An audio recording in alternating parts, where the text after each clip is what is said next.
from the Papajunk shop. We got an email. Wanted me to check out a new welder for him. Wanted me to do an unboxing and demonstration. So it has arrived. Let's see what we got. So as usual, we have a box in a box. Okay, there's the box that we're looking for. And this is a Riland. And the box is fairly heavy, so we must have something good in there. Okay, we have a hose. We have a 120 to adapter. We have a connector, a wire feed. This is supposed to be a stick welder and a wire feed and a lift TIG, so it's supposed to be kind of universal. Over here we got a couple of welding cables for the stick welder, and pull them off. Seems like it's packaged pretty well.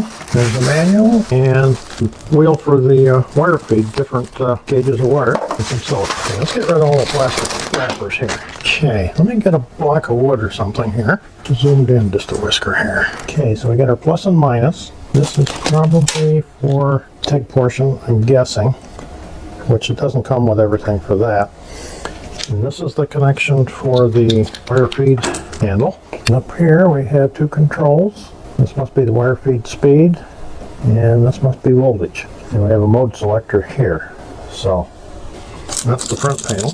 This is where the wire would go in your wire feed. Lots of room for a big spool. Got all your directions up here. The back side we got power on and off. And of course the plug-in for the input, 110 to 20. Here's where the gas would go in if you're going to use a wire that requires gas. And here's a chart.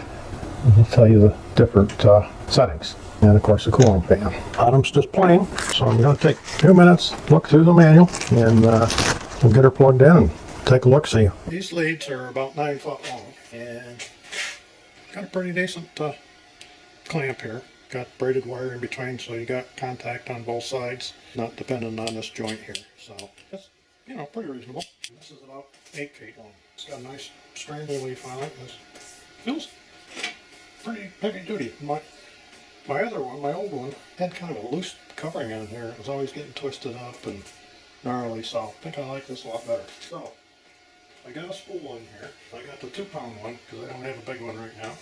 But if you use the 10-pound ones, this is just left-hand thread to take it off.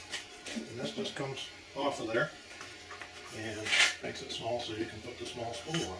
And just drop that down, lift this up, feed your wire right through. And I actually pushed it all the way through the first time just by hand. And the wheel, if you need to change that.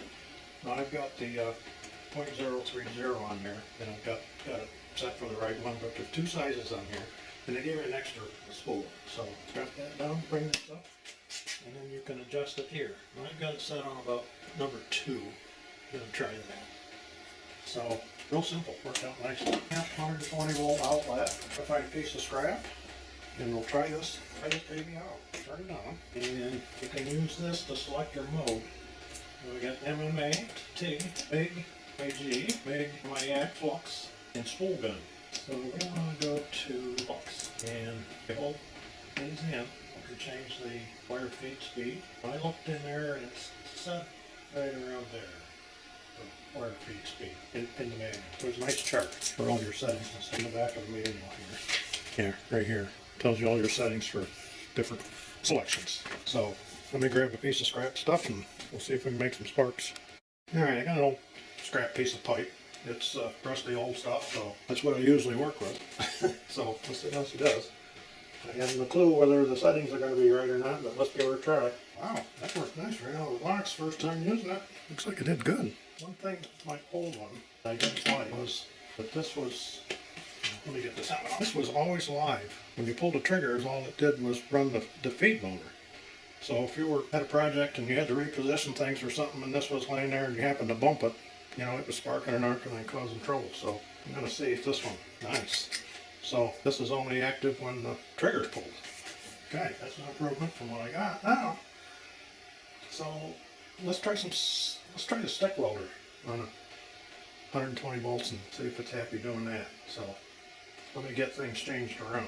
I will have to take this off for the wire feed, and the ground connector I'm going to go there. Get the electrode holder out, put it in here. I'm going to try a piece of the electrode. I'm going to try a 1/8 inch 60 a watt. That's what I use for all my rusty crusty stuff. Kind of a general purpose rod, seems to work well for me. So I think we want to go up here too, and I think if we hold this in again, okay, we can adjust the current. So I'm going to set it for around 90, I think, is where I run my other welder for this size. So give it a try. I'll just turn this as a whisker. There we go. Now it was about half the rod, worked really nice, and the fan hasn't even come on the thing yet. I do know better than to pick that up now that we've done the welding of that. So let me grab the hammer. It penetrated nice.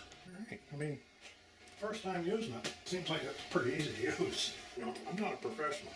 I'm a seat of your pants guy. And that was on 120 volts. Let me find a bigger rod. Now I want to try this thing out. Just see what it's actually capable of on 120. I think I got some 5/32. Let's try that. Okay, I got it set for 130, and I'm going to put 5/16 6-11 rod in. Or no, 5/32. Alright, let's see what happens. I'd be surprised if it'll do it on 120. I'm amazed at that. About half a rod there. It did it. Pretty amazing. I did burn through in one spot there. But look at that, it's penetrating nice. I mean, I realize I'm just going on a, piece of pipe, but it's doing pretty well. Okay, I got switched over to and I'm going to try running some of this 5/32 again and see if we can get the fan to come on. Oh, just come on. That's not very noisy either.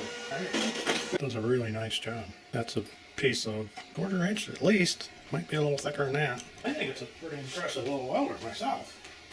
Like I say, I'm not a welding expert, but for a DIY guy or a professional, I mean, I gotta admit, I think that's a really nice job. And it did it on 120 volts too. So, I'll see if we can turn this all the way up to this 205. Wonder what it acts like on that. Now as long as we're playing, let's try it. That ought to just make this vaporize. I was just pushing that right into that metal. And it was just eating it right up. And there again, you can see it. Made about it a bit. I did some research because, like I say, I'm just a DIY guy. I'm not a welder. And some of the terms in here, I wasn't real familiar with. So I went to their website and just also generally just did some investigating. And one of the things, I wasn't sure what this VRD is. And when you're in the stick welding, the MMA, if you push this button for 5 seconds and release it, it shows you the voltage that's at the stinger. And this is your amperage. Well, to make it safer, you can push this button for 5 seconds, release it, and the VRD comes on, and that's voltage reduction to the stinger. It's only at 15 point whatever volts. Your amperage stays the same, so it makes it safer for this. As soon as you strike an arc, then it goes back up to the correct voltage. So that was one thing.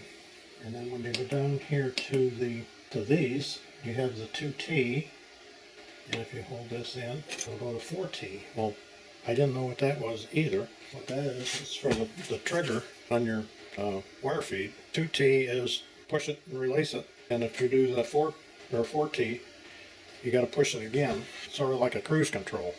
So 2T is like on and off.